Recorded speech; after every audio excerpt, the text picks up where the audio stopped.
Alrighty, hello everyone. Thanks for joining us today. This webinar is called Get Recognized as a Health Promoting School. It's time to apply for the HealthierUS School Challenge Smarter Lunchrooms initiative. It's a mouthful and we've got a lot to cover today, but we're excited to have you join us this afternoon. Since we're now more than halfway through the school year, it's that time of the year where we really want to start thinking about getting recognized for all of the great work that you all are doing around school wellness at your schools. So it's our goal today to really provide you with a nice overview of the HealthierUS School Challenge Smarter Lunchrooms initiative. We'll talk about specific tips and tricks for getting the application done efficiently and successfully. And just a quick note, during the webinar today, I'm going to refer to the HealthierUS School Challenge Smarter Lunchrooms as HealthierUS. I know that abbreviation varies regionally, so just so everyone knows, HealthierUS is what I'll be calling it today. So I'll be the primary presenter for today's session. My name is Heidi Milby. I'm the Senior Manager of School Health Programs at Action for Healthy Kids.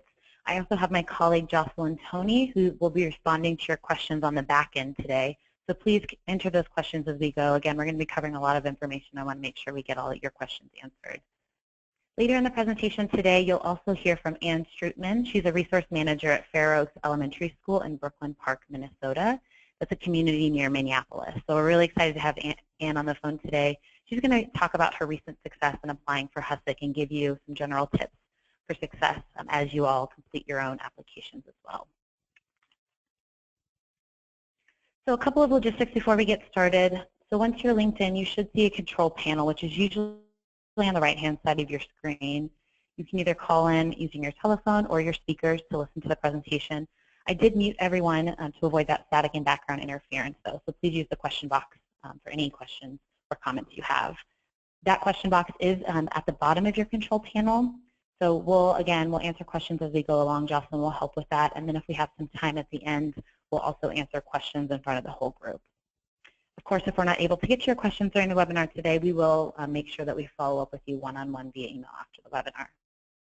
The webinar is being recorded, and so we'll send links to the recording and to the presentation materials within 2 to 3 business days, so you all have that for your record.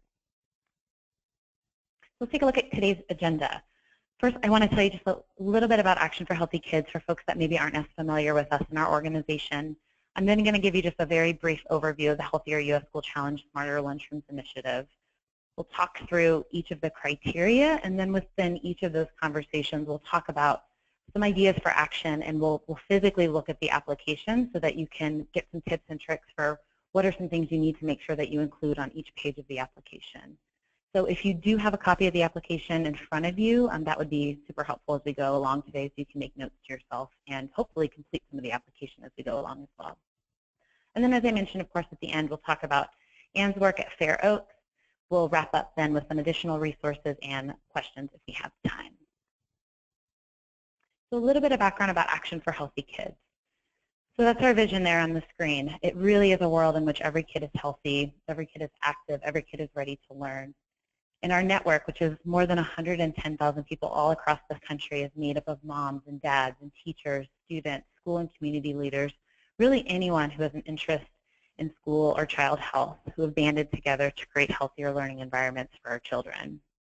We were founded in 2002 by former Surgeon General David Satcher, and today, as I mentioned, we have more than 110,000 members all across the country.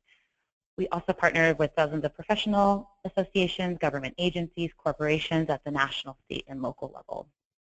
And ultimately, we believe that everyone has a role to play in ending the nation's childhood obesity epidemic. And as we strive to get every kid healthy, we're also working to get every school healthy.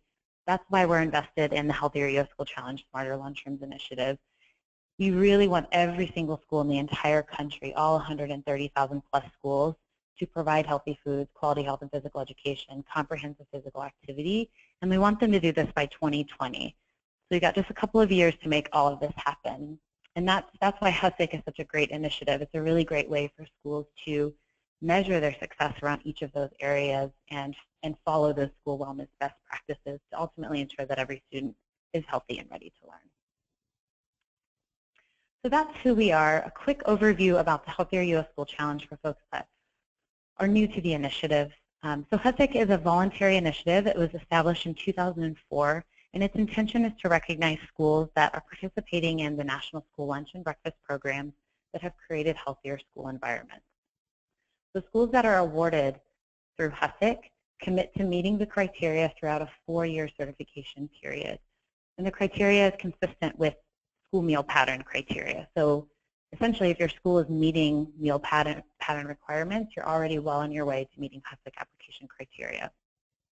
It also recognizes schools that implement smarter lunchroom techniques to promote healthy foods and beverages in the cafeteria, for schools that are meeting smart snacks federal standards and wellness policy requirements, and then schools that are implementing regular nutrition and physical education and regular physical activity as well. So there are 4 award levels: bronze, silver, gold, and gold awarded distinction. And we'll talk a little bit more about each of these levels in just a few moments. Currently, there are about 4,000 schools across the country who are recognized, and the majority of these schools are bronze award recipients. So about 75% of those schools are bronze award recipients. So what do schools get for applying? They get physical incentives and then, of course, other benefits that might not necessarily be physical. So first, the physical incentive. So there is a monetary incentive for awardees. It depends on the level for which they apply. So you can see on your screen that the award amount ranges from $500 at bronze to $2,000 at gold awarded distinction. These funds are deposited into your school district's nonprofit food service account, so those funds can be spent however that account allows. And this usually means that funds are spent on nutrition-related activities at school, but you can check with your district to see what other specific requirements are associated with that funding. In addition to the monetary incentives, schools also receive a display banner, which can be proudly displayed in front of the school or inside the school, a certificate signed by the Secretary of Agriculture and mounted on a plaque. So it's a really nice award that can be posted in the office or in the hallway. Recognition on the Teen Nutrition website as an awarded school, which is also, again, a really nice public display of recognition as well. A couple of non-physical incentives that I want to quickly touch base on is one is it supports learning connections. So getting recognized demonstrates to the community and to the public that your school is healthy. And we know that the connection between healthy eating, physical activity, and academic achievement is positive. We see time and time again the research that supports that. Schools that offer students healthier food and more time to be active are seeing increased fitness levels, they're seeing better student behavior, they're seeing higher test scores, even higher graduation rates. And we also know that kids who don't eat nutritiously and enjoy regular physical activity are at an academic disadvantage. So it really does support the learning connection. HealthierUS also builds school spirit, and it creates positive publicity. So it's a great way to demonstrate to the community what your school values and the changes that your school has made to become a healthier place for kids. It's also an opportunity to celebrate your school's success in improving health and wellness before, during, and after the school day. So it's a really great way of saying, hey, look at all the positive things that our school is doing.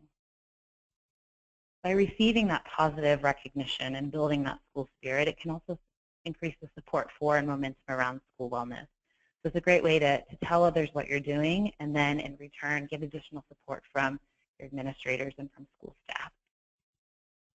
It's a great way to be a leader just in general in the efforts to end childhood obesity. This is an epidemic that our nation is facing, and it's a great way for your school to say, hey, I'm a leader in this, I believe that this is important, and this is what we're doing to make a positive impact. And then finally, getting recognized can promote the sustainability of your initiatives. For all of the reasons that we've already mentioned, getting that additional staff support, showing the community what you value, helping students succeed at school and in life, these are all critical components to ensure that your wellness initiatives stay around for the long haul. So earlier, I hope that you heard me mention that HealthierUS focuses on not only nutrition, but on physical activity too. So the criteria are focused on the whole school environment, as well as what happens at school and at home. So historically, food service staff members were the ones who applied for HealthierUS. The application, however, includes much more than nutrition. So I really encourage you to get folks involved in completing the application so you don't do it alone. So that means your PE teacher, food service staff members, of course, your principal, parents, even students. Having a school health team is really the ideal way to get this application completed. So on your screen, you'll see the primary criteria listed. Each of these sections make up the application. And so we won't have time to really get into the details on every single criteria, but I am going to do the best to give you the information that you need to apply. And I'm going to try and keep it interesting. So here goes. Before I do that deep dive, though, just a quick note. So you can apply for HealthierUS for an individual school or as a district for multiple schools within your district. We'll talk about this a little bit later on if you're applying as a district. But if you're applying at the school level, you're essentially going to fill out each section of the application. But if you're applying for multiple schools within the district, there's an opportunity to standardize certain application components. So as we discuss each section, I'll note which areas could be standardized.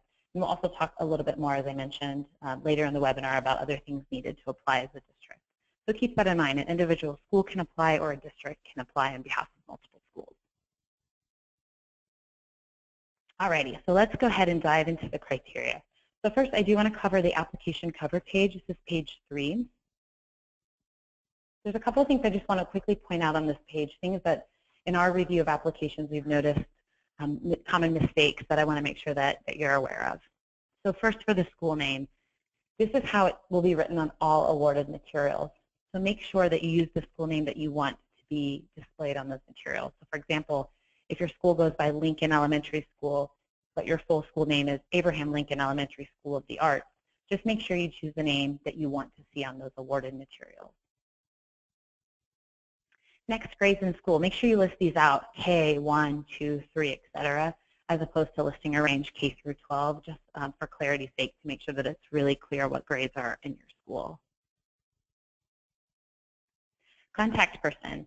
This is really important. So if changes need to be made to your application during the review process, this is the person that the state or the USDA will contact.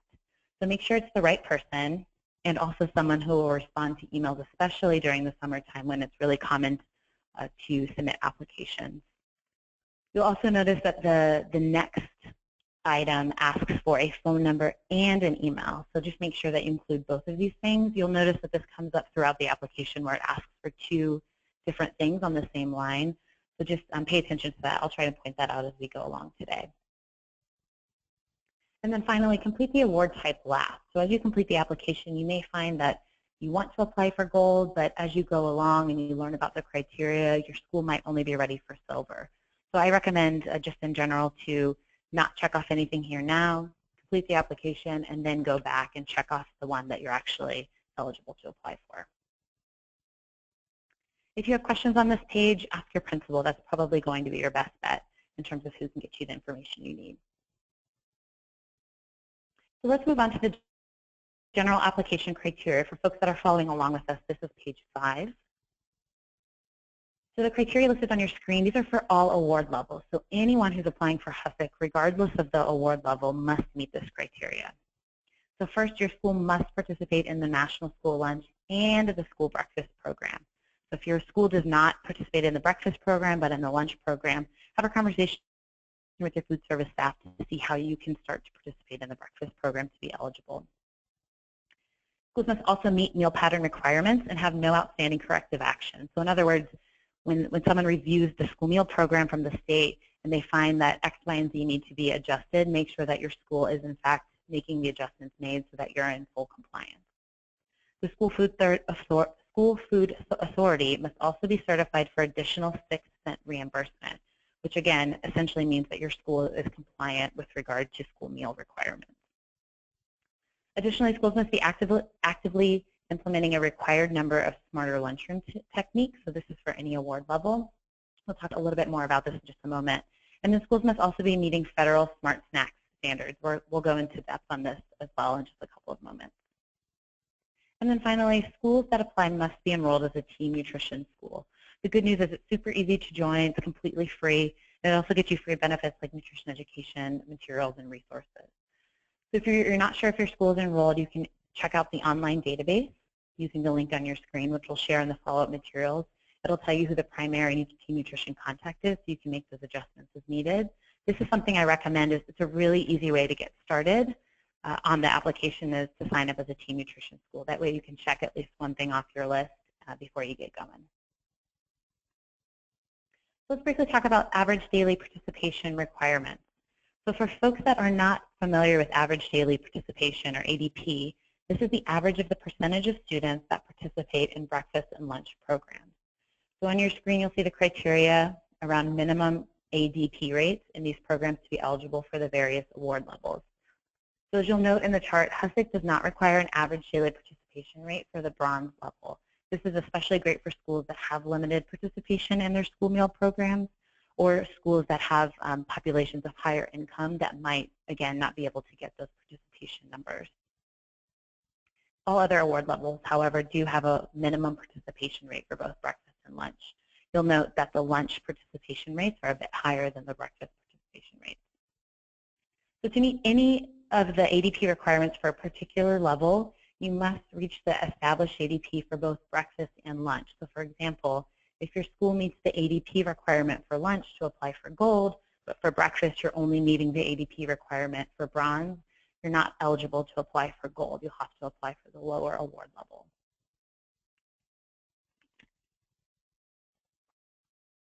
So let's move on to smarter lunchrooms. And I apologize, I know we're going quite quickly. I want to make sure we get all this information covered. So Smarter Lunchrooms, it's a USDA-funded research center. It's based out of Cornell University, and it works closely with school lunchrooms to provide them with evidence-based tools to make sure that students are eating healthfully in the lunchroom. So they use 6 tools as part of Smarter Lunchrooms because we know that our food decisions are heavily influenced by the environment. So for example, we've probably all experienced this where if we eat on a larger plate, we might eat more than if we're eating on a smaller plate. The same principle can be applied in the lunchroom. If we want students to eat a lot of ketchup, we'll give them a bowl of ketchup versus a small sample size container. So what Smarter Lunchrooms does is it really encourages schools to use evidence-based principles to make sure that students are consuming the kinds of foods that we want them to consume. So to meet the Smarter Lunchrooms criteria of the application, all schools must fill out the Smarter Lunchroom Self-Assessment Scorecard. So that's a 2-page document. It has 100 statements that are considered Smarter Lunchrooms techniques. And applicants are asked to check off the statements that they're currently implementing at their school. I'll give you one just quick example.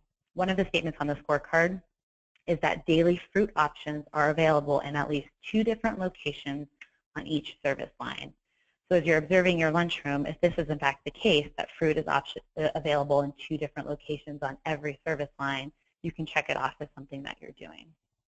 So the tool is really intended to help you evaluate what's happening in your lunchroom, congratulate yourself on all the great things that you're doing well, and then identify a few of the unchecked items that perhaps could be a way to improve so that you're continuing to implement even smarter techniques in your lunchroom. So just a quick note about this before I move on. So Smarter Lunchrooms, the center at Cornell, they did release a new scorecard.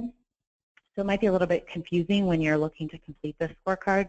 Make sure that you do the one that's linked in the HealthierUS application. So that image that you see on the screen is the scorecard that's associated with the application. The USDA hasn't been able to update their application materials with the new scorecard yet, so make sure you use this older one. And I'll send it and a link in the follow-up materials so you have the correct scorecard to use as well. So a couple of things to keep in mind as you complete page 5. So on the Smarter Lunchroom scorecard, you'll notice there's a separate, different set of criteria listed on the scorecard. So pay close attention to make sure that you're using the requirements listed on the screen on this page of the application as opposed to the criteria that's listed on the scorecard itself. You'll notice they're a little bit different. So that means that 30 items must be checked to apply for bronze, 50 items for silver or gold, and 70 items for gold award of distinction. Second, for ADP, you can pick any month during the school year that you apply. So keep that in mind, especially if you know that ADP fluctuates at your school at certain times of the year. In general, we know that October tends to be a good month to use as ADP is typically higher during that particular month. So on this page, there are 2 things that will determine your award level: number of Smarter Lunchroom techniques and your ADP. So make note of that as you include both of those pieces of information. Make note what award level that is, and that way you can have that on the back of your mind as you continue through the application to determine your ultimate award level. If you have questions on this page, it's probably best to ask your food service manager. He or she will likely have the information that you need to complete this section. So I wanted to quickly summarize the evidence that's needed. So to submit your HealthierUS application, occasionally the application asks that you submit supporting documentation to prove certain things that are listed on your application. So for this particular, the sections that we've covered so far, you'll need a copy of your Team Nutrition enrollment form. This can be downloaded from the Team Nutrition website. You'll need a completed Smarter Lunchroom scorecard, which we just talked through. You'll need a brief summary of your Smarter Lunchrooms techniques. So this is just 3 to 5 sentences that talks about some of the Smarter Lunchroom techniques that you're doing at your school. So you can use some of the information from the scorecard and use that as you summarize in this paragraph. And then you need 2 to 3 photos of Smarter Lunchrooms techniques in action. So these are all supplemental materials, so you can include them on separate Word documents. So the summary you could just type up in a Word document and you'll use it to submit with your application. Okay, so let's go ahead and move on to the Smart Snacks. For folks that are following along, these are pages 6 and 7. So quickly before we dive into the criteria, I wanted to cover what Smart Snacks is. So Smart Snacks, it's federal standards. They essentially establish nutritional standards for all foods and beverages that are sold to students on the school campus during school outside of the breakfast and lunch programs. So this includes things like a la carte items, vending machines, school stores, if your school has any snack or food carts or does any food-based fundraising during the school day. So these particular standards cover the entire school day, so that essentially means midnight before the school day to 30 minutes after the end of the school day. So anything that's sold during that time outside of the school breakfast and lunch program must meet the nutritional standards in Smart Snacks.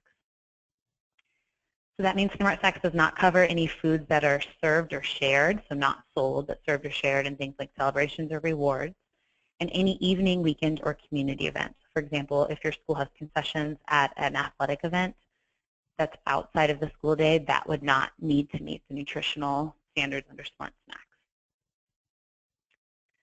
A quick note on fundraisers. So foods and beverages sold as fundraisers during the school day that are intended to eat on the spot are subject to Smart Snack standards. However, states do set a specific number of food or beverage fundraisers that are exempt from the standards if they choose. So there are some states that say, for example, 9 fundraisers during the school year do not have to meet Smart Snack standards. So we'll send a link to these exempted fundraisers in the follow-up material so you can confirm what exempted fundraisers are allowed in your state. But in general, of course, the best practice is to follow Smart Snack standards regardless. So how do you know if you're meeting Smart Snacks nutritional standards? So the Alliance for a Healthier Generation has created a Smart Snacks calculator. We'll share this link in the follow-up materials. So for any item that is sold to students outside of the meal program, you can simply go to the website, enter in the requested information from the product label, and it will tell you whether or not the item meets Smart standards. So it's really simple, it's easy to use, it doesn't require that you have a lot of nutritional background or be a school meal expert to complete. The good news is your school nutrition department might have already done this for you as part of their annual school meal compliance paperwork. So check in with your food service manager, see if they've already entered the information into the Smart Snacks calculator. And if they haven't done this yet, I highly recommend that you start this part of the application early, since it can be time consuming if your school does have a lot of items to enter. So for example, if you're a high school and you have a school store and an a la carte line and vending machines, et cetera, it might take you a little while to work through this part. So we've established that schools that apply must meet Smart Snack standards. So regardless of the level, they have to meet Smart Snack standards. Depending on your award level, however, there are a few additional criteria. So if you're applying for bronze or silver, your school must also offer training on Smart Snacks annually to everyone who's involved in the sale of food to students on the school campus during the school day. So does your school offer training to everyone involved? Also, your school cannot advertise or market foods and beverages that do not meet Smart Snacks criteria. So that's another thing to note, is what kind of marketing is happening at your school. For gold, the school must also meet all of the criteria we just mentioned, as well as only permit food-related fundraisers that meet Smart Snack standards, even if your state allows exemptions. So this is what I mentioned earlier. So if your state allows 9 fundraisers a year that don't meet Smart Snacks, your school is essentially ignoring that exemption, and all of your fundraisers meet Smart Snacks anyway. And then second, if foods and beverages are sold to students on school campus at events outside the school day, so like your sporting events, your after-school activities, then water, fruits, and or vegetables are also offered and promoted as options in addition to whatever else is being sold. And then finally, if applying for Gold Award of Distinction, your school must meet all of the criteria that we've mentioned, plus the majority, so more than 50% of your school-sponsored fundraising events that are conducted outside of the school day should include only non-food items or foods and beverages that meet Smart Snack standards. This is an area that could be standardized for a district application, particularly for the bronze and silver award level. If your district requires, for example, no vending machines in your schools, that could be an opportunity to standardize. So a couple of tips and tricks for these particular pages. So these are pages 6 and 7. First, if your school doesn't sell items to students outside of the school meal program, just note it on your application. You won't have to enter anything in your Smart Snacks calculator. And then as we mentioned earlier, check in with your food service team to see if they've already entered the information. And that way you can reduce that paperwork and just get a copy of the results for your application. This is a lot of information to digest, especially if this is the first time that you're hearing about Smart Snack standards. So what I recommend doing first is figure out if your school sells anything to students. You might find out that these items are limited, especially at the elementary level. If you are selling items, get a list of those items from your food service staff members. And then perhaps set up a time to talk with your food service manager about the questions on pages 6 and 7. That conversation will really help you tease out your award level. Your principal might also be a good resource, especially if you have questions about fundraisers that might be taking place outside of the school day. So again, to quickly review the evidence that's needed for Smart Snacks, if you are selling items outside of the school meal program, you do need to include a copy of your Smart Snacks calculator results and the product label. So these labels should have the nutrition facts plus the ingredients listed. So make sure you include that. And then the second piece is a written policy or written communication or training about how your school does not advertise or market foods.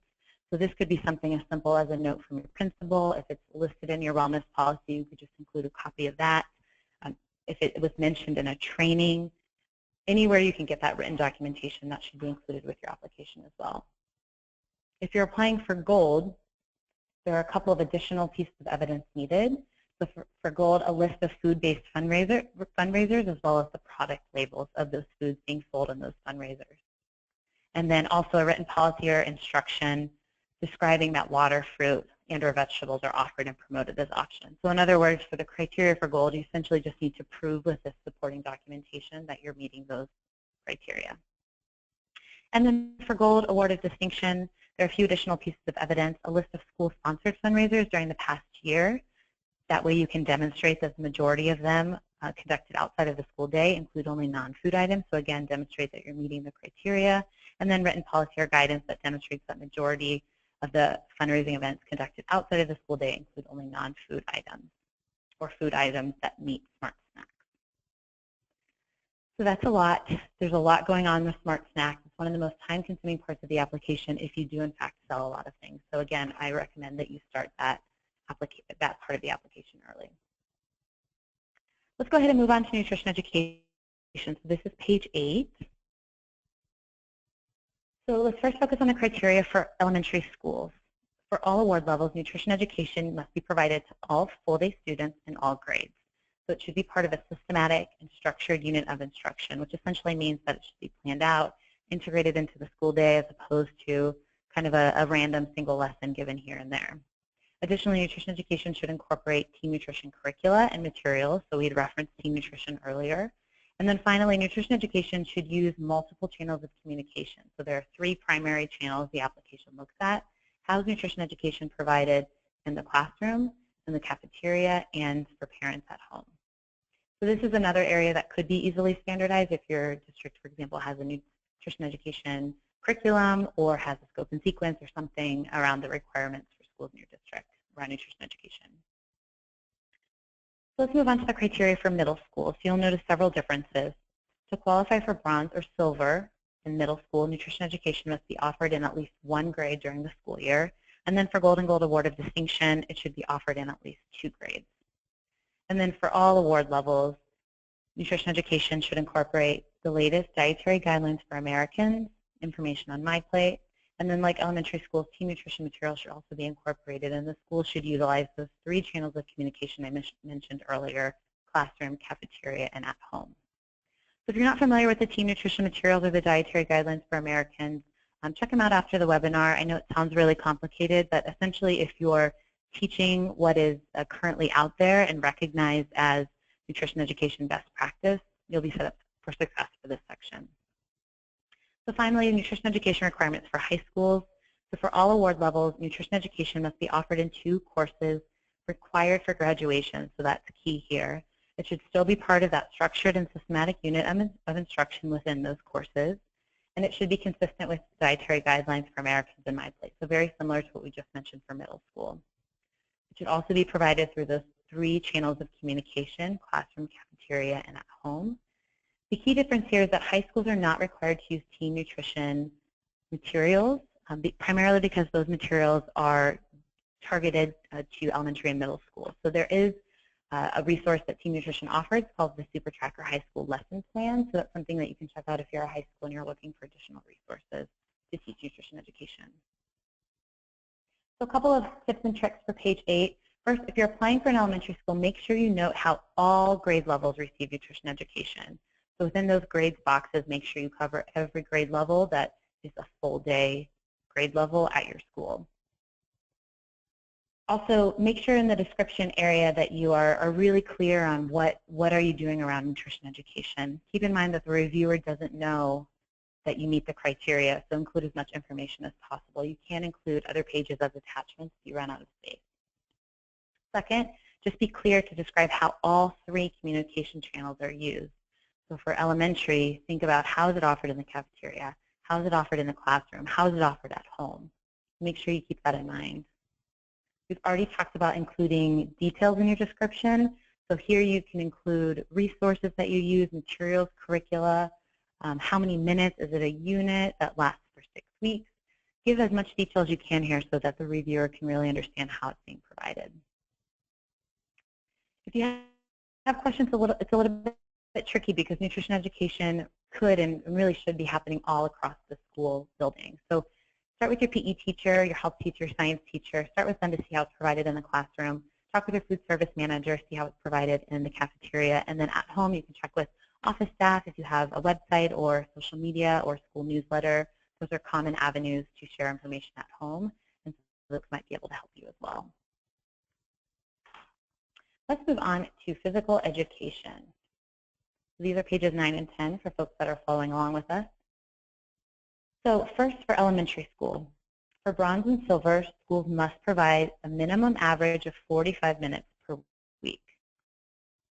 For gold, there must be at least an average of 90 minutes per week, and then gold awarded distinction is the best practice of 150 minutes per week. So you'll notice there's several asterisks on the screen. This is essentially because you can include structured physical activity as part of that time. So for example, if your school provides structured physical activity that's moderately intense, takes place in 10-minute increments or longer, and is planned by a PE teacher and implemented by a classroom teacher, you can include those minutes in your total minutes per week. So you'll see there are some restrictions. For bronze and silver, only up to 20 minutes can be structured physical activity, and for gold and gold awarded distinction, up to 45 minutes can be structured physical activity. So for example, if you're a small school and maybe you only have one PE teacher that provides services to multiple schools and instead teaches classroom teachers how to do PE during the school day in their classroom when the PE teacher isn't on campus, those minutes could be part of your total minutes.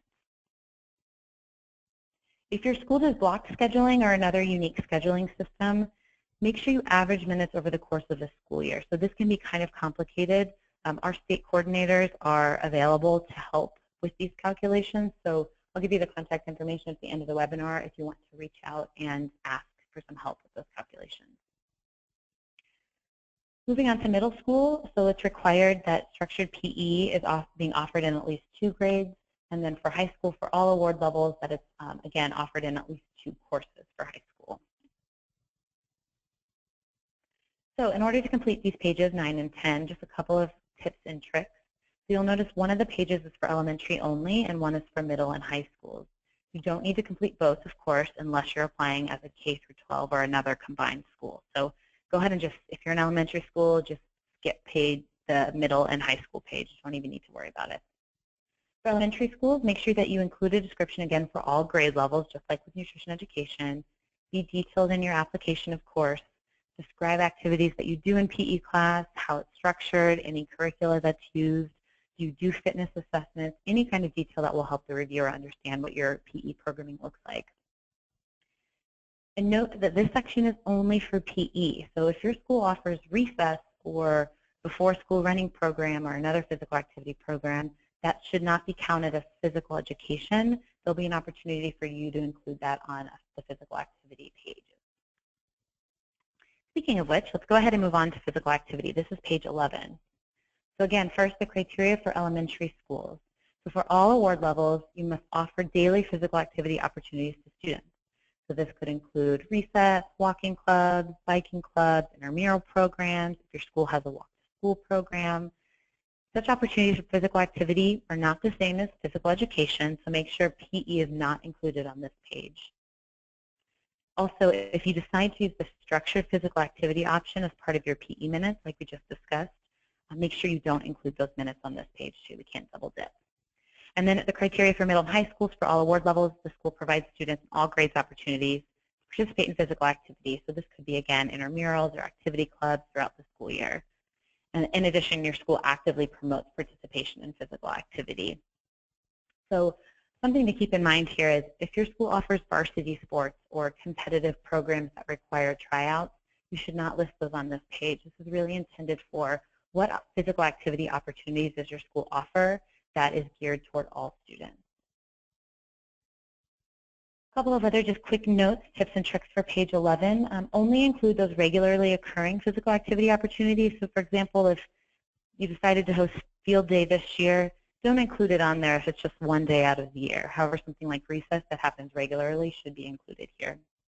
There isn't a minimum number of activities, so don't stress about completing every single box here. Just include what you have. You can, of course, attach additional pages if you need to.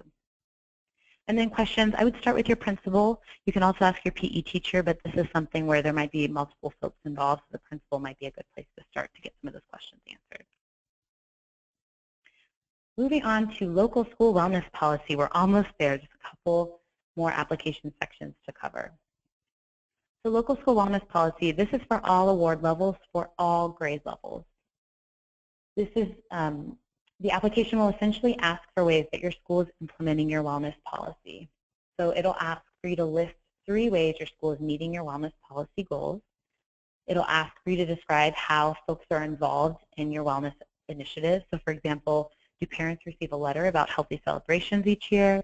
Do staff receive annual training on the wellness policies? How does your community participate? Do you partner with local organizations to bring in programming? It'll also ask you to demonstrate how your school is committed to not using food as a reward and how your school does not use physical activity as punishment. So a couple of tips and tricks, tongue-tied, for this section. This is page 12. First, review your wellness policy. This is all about how you're implementing your wellness policy. If you don't know what your wellness policy says, it's going to be really tough to complete this section. And then relate everything you put on here back to your wellness policy. So list 3 ways your school is working to meet your policy goals. If your policy says meet at least quarterly as a school health team and your school is doing that, you could physically list that we meet quarterly as a school health team. You will be asked to submit a copy of your policy with your application, so they'll be able to check and confirm how your school is meeting it. Give examples. So if your school doesn't deny physical activity as punishment, what do you do instead? How do you reward students without food? This, again, adds some color to your application.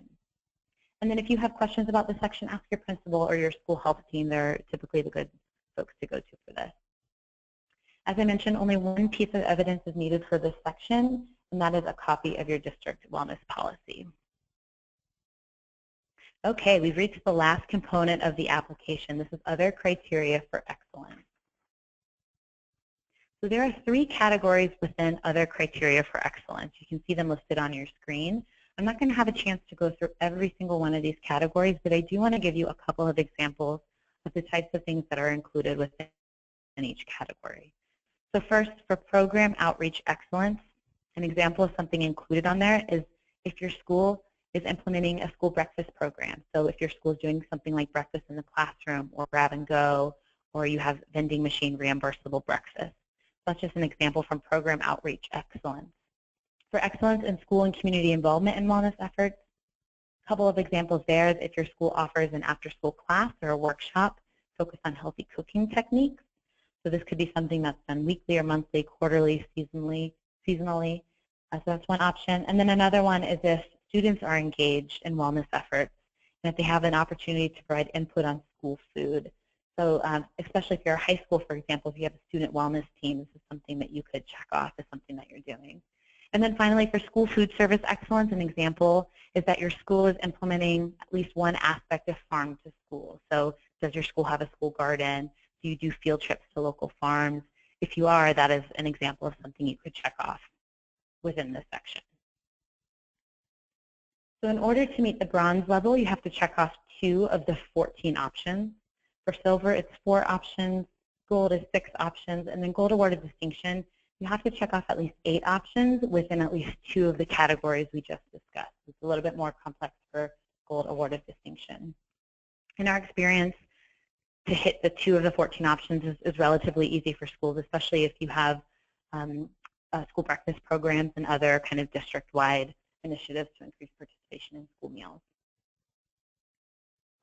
So pages 13 through 15, these are the other criteria for excellence, just a couple of tips and tricks. Make sure you've checked off enough items for your award level. I can't tell you how often this happens where a description is included, but the box isn't checked, or the box is checked and the description isn't included. So just double check as you complete this section. Make sure the award level that you list on this page matches the award level on your application cover page. So what I recommend doing after you complete this section, go through, so what award level could you apply for Smarter Lunchrooms, for ADP, for physical education, for other criteria for excellence. List all of those out, and that way you can use that to determine what your ultimate award level will be. Because this particular section asks a variety of questions, again, you might need to consult multiple folks to get answers on this question. Your food service manager, your principal, or your school health team are a couple of places you can go to get these questions answered. In terms of evidence needed, just a couple of things. Again, this depends on what criteria you check off. So if you do say that your school is doing a school breakfast program, make sure you include a photo of that program. And then if you check off that your school food service manager is a certified food handler, just include a copy of that individual certification here as well. All other criteria in this area do not require supporting evidence. Alrighty, so at this time, I'm very excited to stop talking for a moment and instead pass it over to Anne. So as I mentioned earlier, Anne Strootman is the resource manager at Fair Oaks Elementary School in Brooklyn Park, Minnesota. Her school was recently awarded with HealthierUS, so she's going to take just about 5 minutes to talk you through her experience applying and giving you some tips and strategies for success. Anne? Well, great. Thank you, Heidi. I'm so excited to be with everyone today.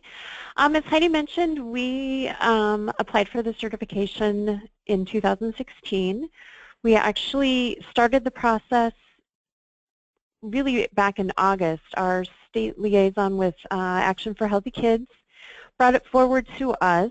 We had successfully submitted a Game On grant request, and we found that it really folded nicely with the HealthierUS certification. So a lot of the things that we learned from doing the grant really helped us moving forward when we were filling out with HealthierUS. One of the things that I would definitely recommend is finding one person to be kind of your go-to contact person. In my circumstance, that was myself. I really reached out to the different departments, from our food service to working with curriculum on figuring out, how we meet the criteria for our health education, nutrition education, and then also working with our phy-ed teachers. So by being the point person, everyone can turn in information to you as you go through the certification. The other thing that we really learned is that there are a lot of materials out there that you can take advantage of that are free of charge. So for instance, when we started the process, we were connected with our state USDA rep, and she told us about a lot of posters that we could get for free, some teen nutrition posters. And this really helped us to advance some of our requirements in our lunchroom as far as making sure that we were promoting good nutrition. We also took advantage of the resources from Action for Healthy Kids. It was amazing the amount of things that they already had ready for us, we can kind of go step by step, and whenever I had questions, I could speak to our state director really quickly and get answers right away. Now that we kind of look back and what we needed to do, one of the things, if we could do it over again, is perhaps gather our wellness team a little bit earlier in the process. As we were going through and looking at the criteria that needed to be met, we noticed there were a few areas that we could make improvement on, and one of those was gathering kind of an official wellness team. So I wish we would have done that right at the beginning, and it probably would have been a little bit quicker and easier process, but moving forward, we've got a lot of momentum now that we can use. And that kind of leads me into lesson number 2. When we were looking at our district wellness policy, it looks like our policy has not been updated in quite some time, and we're really hopeful as a building and by bringing forward the certification that we'll be able to make some changes on the district level. And then our third lesson, one of the things, once you get the money, what are you going to do with it? One of the things that we've learned is it's really a good idea to have a kind of a specific idea in mind of how you want to plan that, to use that incentive. In our case, we really want to focus on nutrition education. So whenever we have family engagement evenings with parents from the community, we're going to be able to offer them some healthy snacks and some information about why they should be choosing healthy snacks for their families. So it's really helpful to kind of have that idea up front, so you're not scrambling it when someone comes to you and asks you, well, what are you going to do with the money? The other thing that we really learned is we were able to garner some nice publicity for our school, which was really nice to just kind of get the word out that we are making progress and we are really focusing on health and education for our students.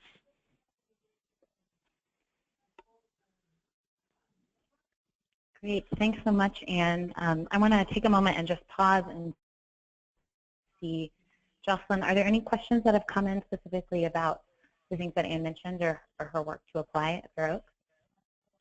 No, there are no questions at this time. Okay, great. Well, just a reminder, if you do have questions that come up in the next 10 minutes or so, especially for Anne, go ahead and enter them in the question box and we'll make sure we get those taken care of. So thank you, Anne. Really appreciate the insight that you shared and the lessons that you've learned. I think this, the application process can be really daunting, and I think some of the stuff that you talked about can be a really great way of kind of sharing to others some of the things that you would have, could have, and will do next time. So I really appreciate you sharing your success on the webinar today. Great. Thank you very much for having me. Okay, so we're going to go ahead and talk a little bit about application wrap-up. So a couple of things you can do to make sure that you have all of your ducks in a row before you submit. So first, I want to quickly talk about verification and signatures. So you'll notice at the end of the application there's 2 pages, pages 16 and 17, where signatures are required. So page 16, only completed if you're applying as a school. So if you're applying as a district, you can completely skip this section.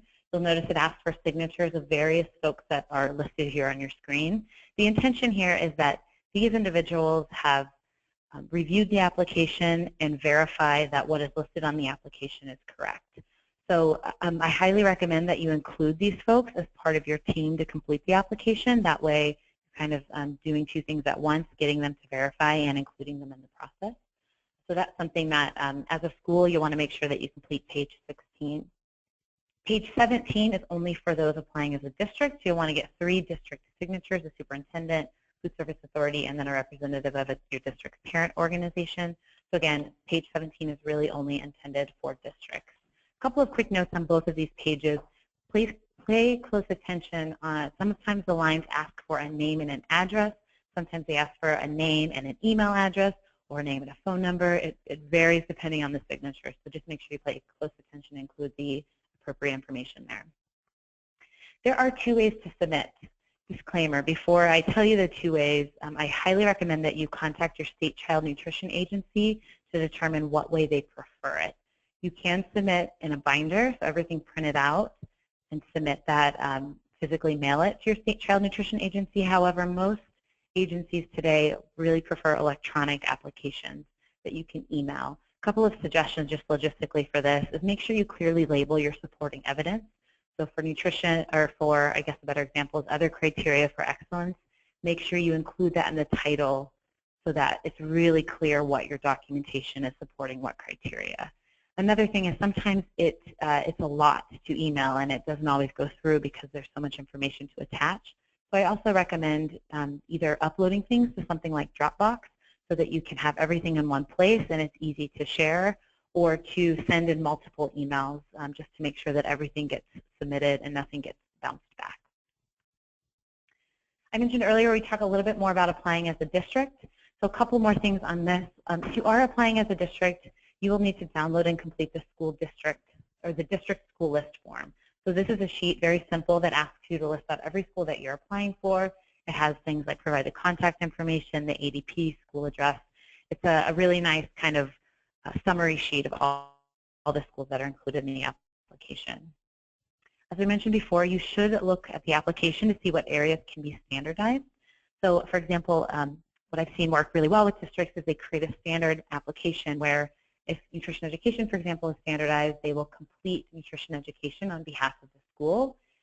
If if the district requires a school breakfast program, they'll check that off and include a description and other criteria for excellence. And then they'll email the standard application to the contact at the school, whether it's the principal or the PE teacher, food service manager, et cetera, and ask them to complete the remaining sections. So that's something that seems to work really well for districts to kind of streamline the process for schools.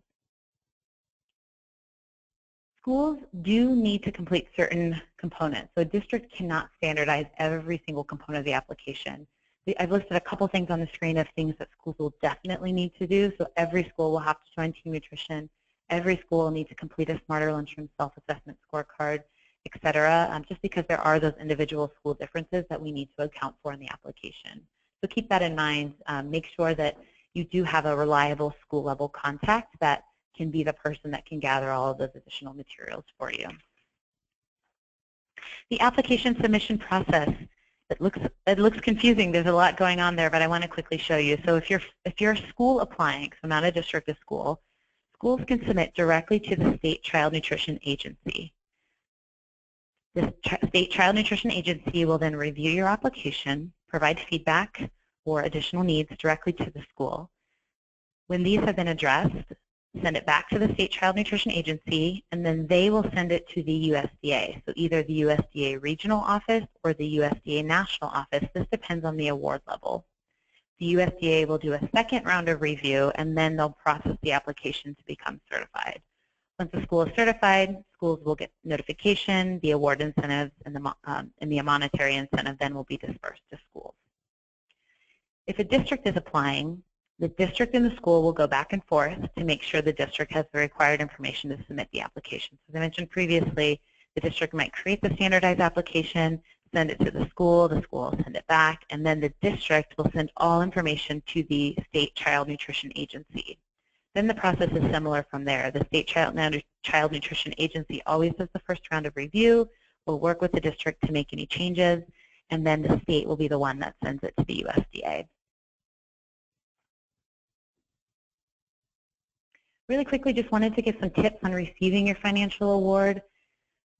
So once your application is in and it's being reviewed at the various levels, I highly recommend that you get started on making sure that the information on your sam.gov account is up to date. This will help facilitate the monetary incentive coming more quickly to your school district. So page 18 of the application, it looks like a checklist, asks for the school district financial manager information. So I recommend that while your application is being reviewed, touch base with this person to make sure that your district is registered with sam.gov and that your records are active and current. So records are only stay active for 1 year, so it's likely that you might need to reactivate your account. This will really help make sure that when your school is awarded, you'll be able to get your financial incentive a little bit more quickly. Reduce paperwork. So there are a couple of other certification programs out there that you might be interested in. If you are a Let's Move Active School awardee, or if you are awarded through the Alliance for Healthier Generation Healthy Schools program, you can reduce paperwork for HealthierUS there are certain questions on the HealthierUS application that ask, are you an LMAS award recipient? If so, check this box, submit your award materials, and then you don't have to complete that page. Same thing for Healthy Schools program. So if you are one of those individuals, keep that in mind. It can save you some time and energy as you complete HealthierUS. Finally, in the couple of minutes I have, I want to wrap up with just some resources for you. First, the Game On program. So Action for Healthy Kids has a program called Game On, and referenced this a little bit early on. So Game On is our signature program. It's a free online program. It's a 6-step program that essentially takes schools from step 1 of gathering a school health team all the way through step 6 of getting recognized. In other words, this means applying for HealthierUS.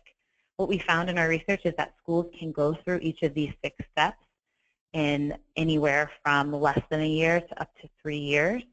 And what's great about Game On is it not only includes resources to help you improve. So if you're really struggling with smarter lunchrooms and you need to implement some more techniques, you can go into Game On and you can use the Smarter Lunchrooms activity to beef up your Smarter Lunchrooms efforts. Or nutrition education, you can go to the nutrition education activity to beef up your nutrition education efforts. Game On is entirely aligned with HealthierUS. So in other words, every criteria that's in the HealthierUS application has at least a resource in Game On. Furthermore, step 6 of Game On has all of those resources that Anne had mentioned earlier. So Action for Healthy Kids has a sample application, we have an overview sheet, we have a benefits to applying sheet that can be used to onboard administrators and other folks that maybe aren't so sure about getting recognized. We have mini webinars and tip sheets, a variety of different materials that we'll share in the follow-up email that can really help your school in completing the application and making sure that you fully understand the criteria. Anne also mentioned this, our Action for Healthy Kids state coordinators are here to help. They're trained in HealthierUS, they understand the criteria, and they're here to help you. So we'll send a list in the follow-up email. If you don't see someone there for your state, it'll provide some direction on who to email in that case, and regardless, we'll make sure you get that one-on-one assistance to get recognized. Save the date. So Anne had also mentioned our Game On grant. So we're currently offering grants for the 17-18 school year around nutrition, physical activity. Those are our Game On grants, and then school breakfast. So these can really help you make sure that you're meeting all of the criteria for HealthierUS. As part of these grants, we do a special effort to work with funded schools to get recognized as well. So save those dates. We'll share them in the follow-up email if you're interested in applying. Funds range from $500 to $3,000 for these mini grants. And that's all I've got for you today. Jocelyn, we probably only have time for 1 to 2 questions. Are there any that have come in? No, we don't have any questions at this time. Great. I'm going to take that as I explained everything really well. Thank you all for your participation today. If you have questions after the webinar, email us at gameon@actionforhealthykids.org. We'll also, again, be connecting you with our state coordinator so that you can provide that additional support. So thanks again, and everyone have a great day and remainder of the week.